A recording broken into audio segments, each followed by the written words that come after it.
आमच्या सोसायटीतला ना पाण्याचा प्रॉब्लेम कधी सॉल्व होणार आहे देवच जाणे.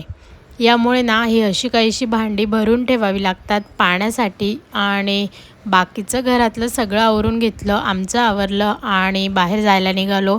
खरं तर एक काम होतं, त्यासाठीच आम्ही बाहेर जात होतो आणि ते काम आवरून घेतलं अगोदर. तर यानंतर ना एवढी सारी भूक लागलेली होती ना, तर अगोदर आम्ही एका पॉईंटला गेलो जिथे आम्ही नेहमी जातो मिसळ खाण्यासाठी.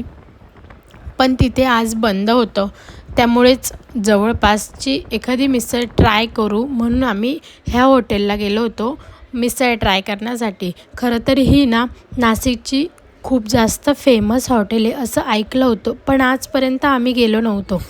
तर इथे ना भरपूरशी लाईन होती, त्या लाईनमध्ये उभं राहून आम्ही थांबलो आणि खरंच मिसळ खूप अप्रतिम होती आणि खरंच 10 ऑफ 10 आहे त्या मिसळसाठी. यानंतर ना घरी आलो.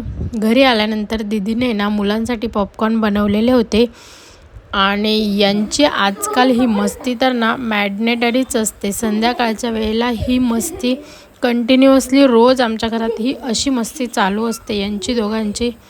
स्कूलहून आल्यानंतर आणि क्लासहून आल्यानंतर थोडा वेळ मस्ती वगैरे झालं, जेवण वगैरे झालं.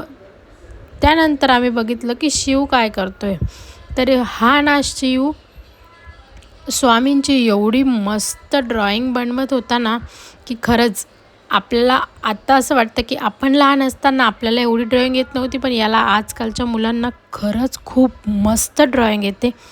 आणि खरंच शिव खूप जास्त हुशार आहे आमचा ड्रॉइंगमध्ये. तर त्याने ना एवढी मस्त ड्रॉइंग बनवलेली होती ना, हुबेहूब असं वाटत होतं की स्वामीच बसलेले आहे तिथे.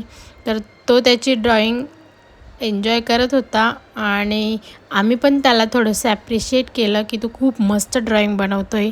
आणि असा होता आजचा दिवस. चला भेटू नेक्स्ट व्हिडिओमध्ये. बाय.